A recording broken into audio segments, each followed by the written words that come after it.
The world is once again shaken by shocking news.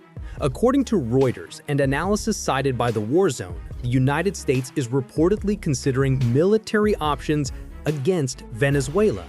This rumor emerges amid escalating political tensions, economic collapse, and Venezuela's deepening ties with Moscow and Beijing. The United States, under its current administration, faces a strategic dilemma.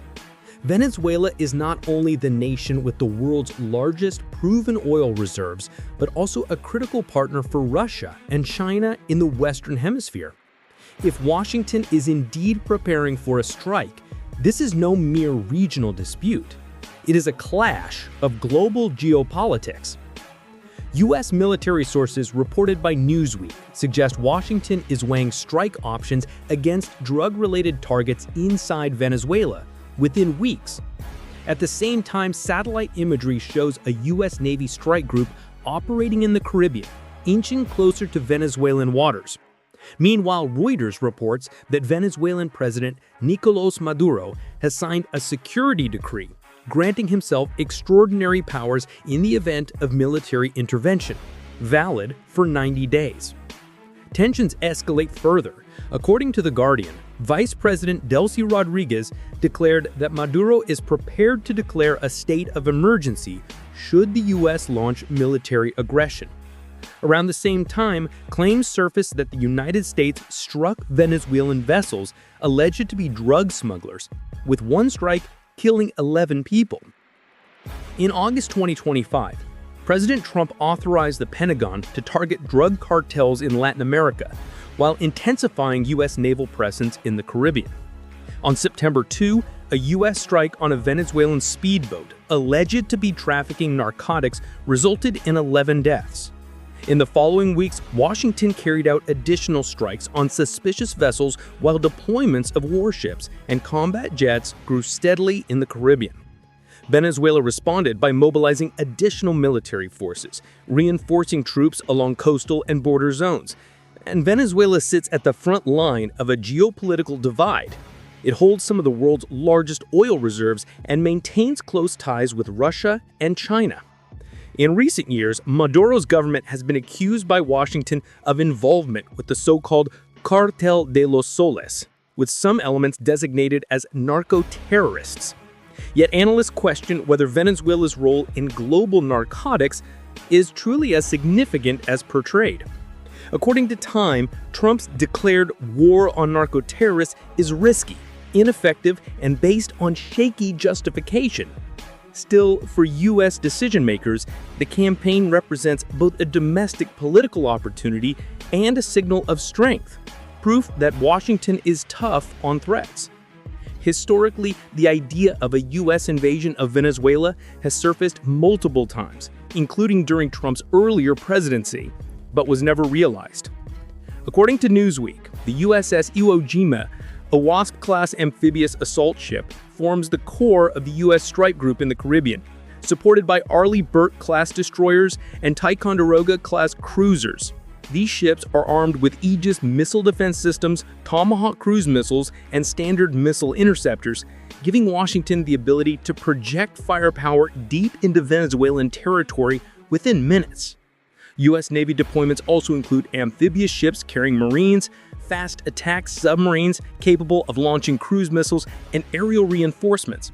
F-35 Lightning II fighters and MQ-9 Reaper drones have been rotated to Puerto Rico and Curacao, providing surveillance and strike capability. The MQ-9s could be armed with AGM-114 Hellfire missiles and GBU-38 JDAM precision bombs, giving Washington flexibility for both precision strikes and wider bombardment. According to Associated Press, the U.S. has also deployed P-8 Poseidon patrolled aircraft to track submarines, map coastlines, and monitor Venezuelan naval activity. In the skies, F-22 Raptors remain on standby in Florida, while Jane's Defense Weekly reports that K-135 and K-46 tanker aircraft have been repositioned to extend the range of combat operations. This buildup signals Washington's readiness not only for limited strikes, but potentially for sustained operations should the conflict escalate. Venezuela, in turn, relies on asymmetrical defense. According to The Guardian, Russian-made Buk M2E and S-300VM anti-2500 air defense systems now shield Caracas and key installations, systems designed to intercept cruise missiles and advanced aircraft, complicating any American air campaign. On the ground, Venezuela has deployed T-72B1V tanks, two S-19 Musta self-propelled artillery, and Iranian anti-ship cruise missiles along the coast. Venezuelan fighter F-16s patrol near U.S. vessels, while coastal defense units prepare for possible amphibious landings. The government has also mobilized Bolivarian militias, raising the specter of a prolonged guerrilla resistance if foreign forces attempt to invade. As Foreign Policy notes, any U.S. strike on Venezuela risks opening a new geopolitical front with Russia and China. Both Moscow and Beijing have propped up Maduro through loans, weapon sales, and energy cooperation.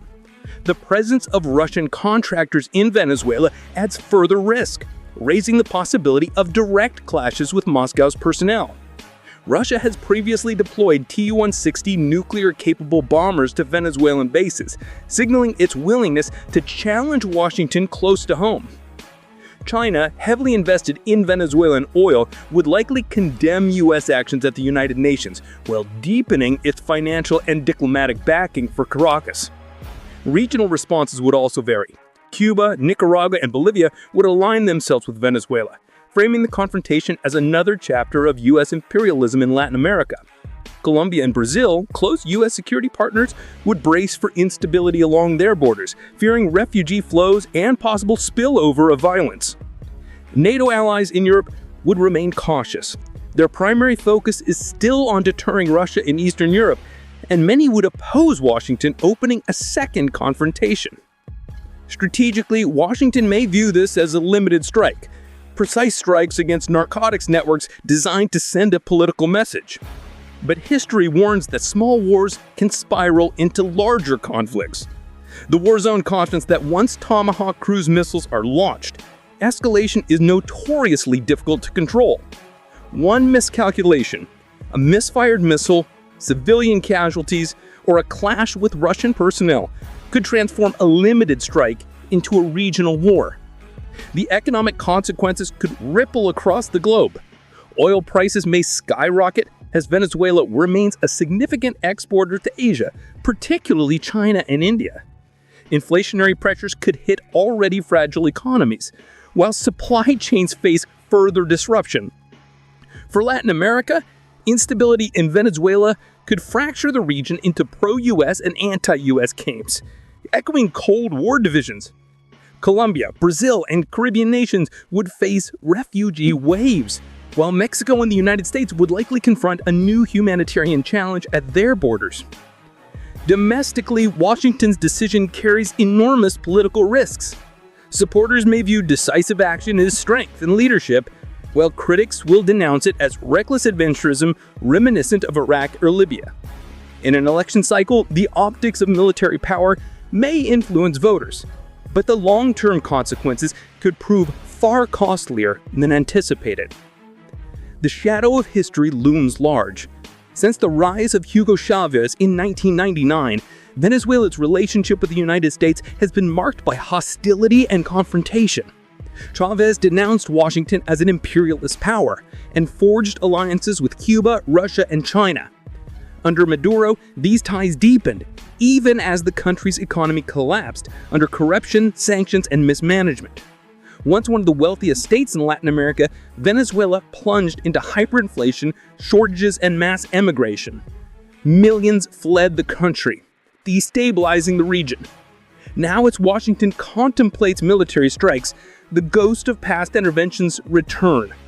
From Panama to Grenada, from Nicaragua to Cuba, U.S. actions in Latin America have often left scars that endure for decades. The question remains, is history about to repeat itself, or can diplomacy prevent another conflict that could shake the hemisphere? The world now holds its breath. Will the United States truly strike Venezuela? Or is this merely a shadow game to pressure Maduro's regime? One thing is clear. One miscalculation could shatter the fragile balance of global power. Share your thoughts in the comments, and don't forget to subscribe for the latest updates.